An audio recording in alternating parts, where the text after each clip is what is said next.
नमस्कार, आप देख रहे हैं डीए न्यूज पर खास कार्यक्रम चर्चा है और बहुत सारी चर्चाएं लेकर एक बार फिर हाजिर हुई शकील साजिद। आज शुरुआत करते हैं उस महान शख्सियत से जिन्हें महात्मा गांधी ने अपना राजनीतिक गुरु माना। जी हां, गोपाल कृष्ण गोखले। 9 मई 1866 को महाराष्ट्र में जन्मे गोखले भारतीय स्वतंत्रता आंदोलन के प्रमुख नेता, समाज सुधारक, शिक्षाविद थे। देश की आज़ादी शांतिपूर्ण और संवैधानिक तरीके से मिलनी चाहिए, इस सोच के थे। गोखले बचपन से पढ़ाई में बेहद तेज और शिक्षा को समाज बदलने का बड़ा माध्यम मानते थे। उन्होंने डेक्कन एजुकेशन सोसाइटी से जुड़कर शिक्षा के क्षेत्र में बड़ा काम किया और ज़रूरतमंद छात्रों की मदद की। सादा जीवन जीते और अपनी कमाई का बड़ा हिस्सा समाज सेवा में लगा देते। महात्मा गांधी पर उनका गहरा प्रभाव था। गांधी जी ने खुद माना था कि गोखले उनके राजनीतिक मार्गदर्शक हैं। गोखले ने ही गांधी जी को भारत को करीब से समझने की सलाह दी। 1905 में उन्होंने सर्वेंट्स ऑफ इंडिया सोसाइटी की स्थापना की, जिसका उद्देश्य निस्वार्थ भाव से देश सेवा करने वाले लोगों को तैयार करना। गोपाल कृष्ण गोखले सादगी, शिक्षा और देश सेवा की एक बहुत बड़ी मिसाल थे।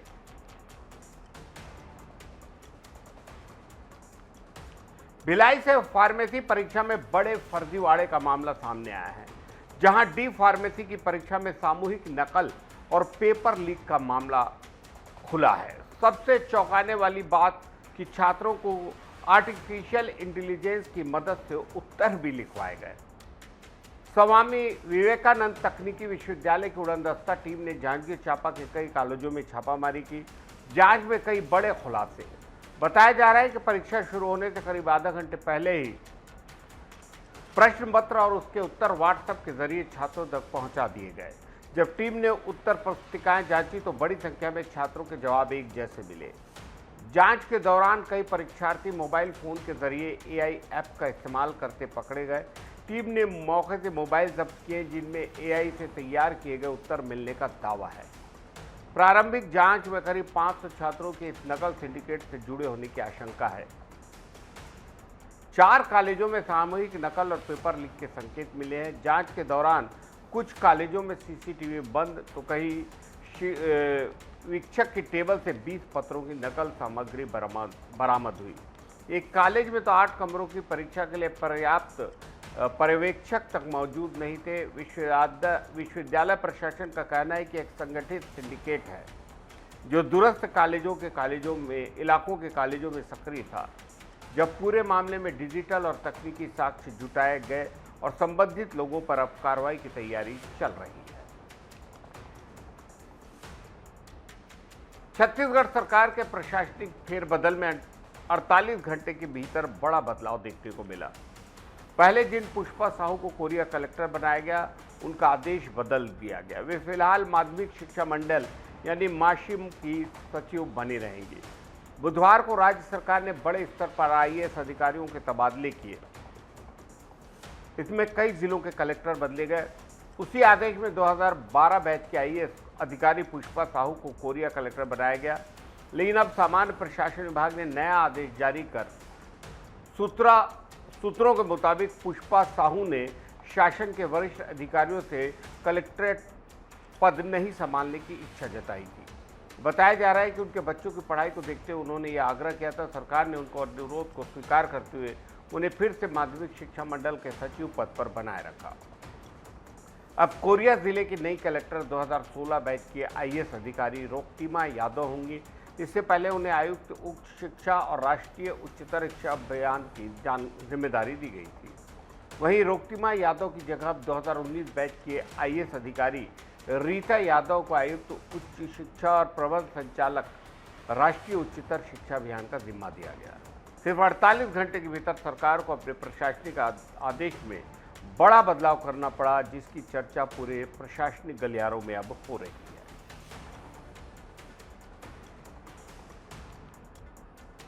पश्चिम बंगाल में शनिवार को ऐतिहासिक जीत दर्ज करने वाली भाजपा की पहली सरकार बन गई। राज्यपाल आर.एन. रवि ने शुवेंदु अधिकारी को मुख्यमंत्री पद की शपथ दिलाई। शुवेंदु बंगाल के 9वें और बीजेपी के पहले सीएम बने हैं। सीएम बनने के बाद मीडिया से बातचीत में शुवेंदु ने कहा कि बंगाल के विकास के लिए आगे बहुत काम करना है। आज का दिन देश और बंगाल के लिए बेहद महत्वपूर्ण है। प्रधानमंत्री नरेंद्र मोदी चाहते थे कि हमारी सरकार रविंद्र जयंती के दिन कार्यकाल शुरू करे। उन्होंने कहा कि चरैवेति यानी चलते रहना है, चलते रहना है। राज्यपाल आर.एन. रवि ने यहां ब्रिगेड परेड मैदान में आयोजित भव्य समारोह में शुभेंदु अधिकारी को पद और गोपनीयता की शपथ दिलाई। इस मौके पर प्रधानमंत्री नरेंद्र मोदी, केंद्रीय गृह मंत्री अमित शाह, भाजपा अध्यक्ष नितिन नवीन, कई केंद्रीय मंत्री, राजग शासित राज्यों के मुख्यमंत्री और भाजपा के बहुत सारे वरिष्ठ नेता मौजूद थे। शुभेंदु अधिकारी के शपथ लेने के तुरंत बाद भाजपा के वरिष्ठ नेता प्रदेश इकाई के पूर्व अध्यक्ष दिलीप घोष ने मंत्रिमंडल में मंत्री के रूप में शपथ ली। भाजपा विधायक अग्निमित्रा पॉल, अशोक कीर्तनिया, निशित प्रामाणिक और क्षुदीराम टुडू को भी मंत्री पद की शपथ दिलाई गई। भाजपा ने शपथ ग्रहण समारोह के लिए ब्रिगेड परेड मैदान को चुना, जो कभी वाम दलों की विशाल रैलियों का गढ़ था और बाद में तृणमूल कांग्रेस के लिए भी एक प्रमुख राजनीतिक मैदान रहा।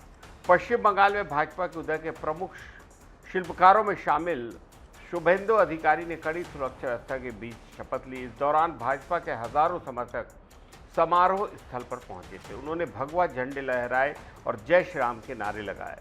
हाल ही में भाजपा चुनाव में 294 सदस्यीय विधानसभा में 207 सीट भाजपा ने हासिल की है। इसके साथ ही राज्य में तृणमूल कांग्रेस के 15 साल के शासन का अंत हो गया और पूर्वी भारत में भाजपा ने अपनी अब तक की सबसे बड़ी कामयाबी दर्ज की। आईपीएल 2026 के बीच बीसीसीआई की फिक्र अब सिर्फ खेल तक सीमित नहीं है, बल्कि खिलाड़ियों की सुरक्षा और भ्रष्टाचार से बचाव भी बड़ा मुद्दा बन गया है। बोर्ड को यह डर सता रहा है कि कहीं खिलाड़ी हनी ट्रैप, सुरक्षा चूक या गलत लोगों के संपर्क में आकर किसी विवाद में न फंस जाए। इसी को लेकर बीसीसीआई ने सभी 10 आईपीएल फ्रेंचाइजियों को सख्त चेतावनी जारी की। एंटी करप्शन और सिक्योरिटी यूनिट यानी एसीएसयू की जांच में कई चौंकाने वाली बातें सामने आई है। रिपोर्ट के मुताबिक team hotel, dressing room, dugout और प्रतिबंधित इलाकों तक अनधिकृत लोगों की आज तक पहुंच देखी गई। कुछ लोग टीम, बस और खिलाड़ियों के बेहद करीब तक पहुंच गए थे, जो सीधे तौर पर नियमों का उल्लंघन माना गया है। बीसीसीआई की सबसे बड़ी फिक्र युवा खिलाड़ियों को लेकर है। बोर्ड को आशंका है कि कुछ लोग दोस्ती या नज़दीकी बढ़ाकर खिलाड़ियों को हनी ट्रैप या दूसरे कानूनी विवादों में फंसा सकते हैं। इसी वजह से बीसीसीआई सचिव देवजीत सैकिया ने सभी फ्रेंचाइजियों को 7 पत्रों की एडवाइजरी भेजी है, जिसमें साफ कहा गया है कि सुरक्षा और एंटी करप्शन नियमों का सख्ती से पालन करें। बोर्ड ने फ्रेंचाइजी मालिकों और अधिकारियों को भी चेतावनी दी है कि मैच के दौरान खिलाड़ियों से अनावश्यक संपर्क और डग आउट में एंट्री नियमों के खिलाफ है। बीसीसीआई ने साफ कर दिया है कि अब नियम तोड़ने वालों पर भारी जुर्माना, निलंबन और आईपीएल से बैन जैसी सख्त कार्रवाई होगी।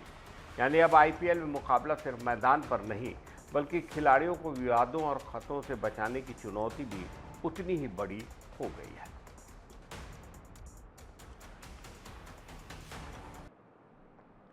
राजनांदगांव जिले में जमीन मुआवजे को लेकर करोड़ों के घोटाले का मामला सामने आया है, जहां सिर्फ 5 लाख रुपए में खरीदी गई जमीन के बदले सरकार से 1 करोड़ 9 लाख रुपए से ज्यादा का मुआवजा ले लिया गया। आरोप है कि पूरे खेल को बेहद सुनियोजित तरीके से अंजाम दिया गया। करीब 48 डिसमिल जमीन को छोटे छोटे टुकड़ों में बांटकर अलग अलग नामों से खरीदा गया और फिर उसी जमीन पर करोड़ों का मुआवजा हासिल कर लिया गया। दस्तावेजों के मुताबिक जमीन खरीदने में कुल करीब 5,44,000 रुपये खर्च किए गए थे, लेकिन जब मुआवजा मिला तो रकम करोड़ों तक पहुंच गई। जबकि दूसरी तरफ आसपास के किसानों को इतनी ही जमीन के लिए सिर्फ कुछ लाख रुपए का मुआवजा मिल पाया है। इस मामले में सबसे बड़ा सवाल जो है कि रजिस्ट्री प्रक्रिया को लेकर उठ रहा है। बताया जा रहा है कि जिन पावर ऑफ अटॉर्नी दस्तावेजों के आधार पर रजिस्ट्रियां हुई, वो दस्तावेज रिकॉर्ड में मौजूद ही नहीं है। इसके बावजूद महज 1 मिनट के भीतर 6 रजिस्ट्रियां पूरी कर दी गई। दस्तावेजों में कई और गड़बड़ियां भी सामने आई हैं। कहीं नामों में फर्क है तो कहीं जमीन खरीदते वक्त पेड़ों की संख्या 0 बताई गई है। लेकिन मुआवजा लेते वक्त उसी ज़मीन पर 149 पेड़ दिखा दिए गए। शिकायतकर्ता का आरोप है कि पूरी प्रक्रिया में अधिकारियों ने भी आंख से मूंद ली थी और ये सब कुछ मिला जुला नूरा कुश्ती है। मुआवजा सूची पर पटवारी, तहसीलदार, एसडीएम और अपर कलेक्टर तक के हस्ताक्षर है, लेकिन किसी ने भी इस संदिग्ध लेन देन पर सवाल नहीं उठाया, जो अपने आप में एक बहुत बड़ा प्रश्न खड़ा करता है। सबसे बड़ी बात यह है कि जिस एसडीएम ने पहले जमीन की खरीदी बिक्री पर रोक लगाई थी, उन्हीं के कार्यकाल में बाद में मुआवजा राशि भी बांट दी गई। अब मामला सामने आने के बाद प्रशासनिक गलियारों में हड़कंप मचा हुआ है। अधिकारी अब जांच की बात कर रहे हैं, लेकिन सवाल फिर वही कि आखिर करोड़ों के इस खेल में कौन कौन शामिल है और क्या बिना सिस्टम की मिलीभगत के इतना बड़ा घोटाला, इतना बड़ा यानी फर्जीवाड़ा करना संभव था।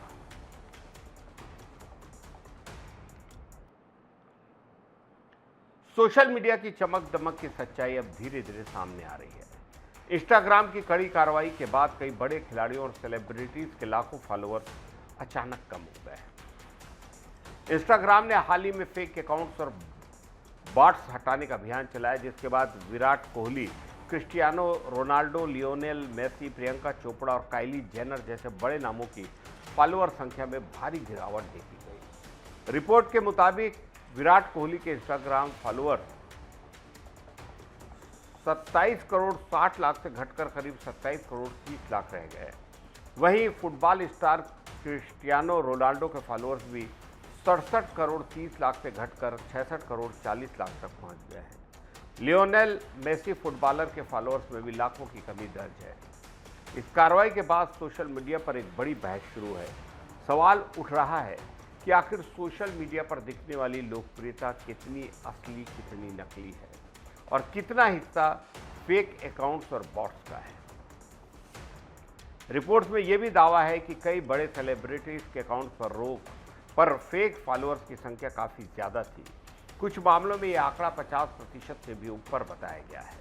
एक पुरानी स्टडी में दावा किया गया था कि मशहूर टीवी होस्ट एलन डीजेनरेस के 58% से ज़्यादा फॉलोअर्स फेक हो सकते हैं। हालांकि इन सूरतारों की लोकप्रियता पर कोई सवाल नहीं है, लेकिन इंस्टाग्राम की इस कार्रवाई ने सोशल मीडिया की चमक दमक वाली दुनिया पर ज़रूर सवाल खड़े कर दिए हैं, जहां फॉलोअर्स और लाइक्स को ही स्टारडम का सबसे बड़ा पैमाना माने जाने लगा है। अब चर्चा सिर्फ इस बात की नहीं है कि किसके कितने फॉलोअर्स हैं, बल्कि चर्चा इस बात की भी है कि उसमें असली कितने लोग हैं और नकली कितने लोग उसमें अभी भी समाये हुए हैं इन स्टार को झूठी यानी लाइक्स और झूठे फॉलोअर्स देने में। आज की चर्चा में इतना ही। इजाज़त दीजिए शकील साजिद को। नमस्कार।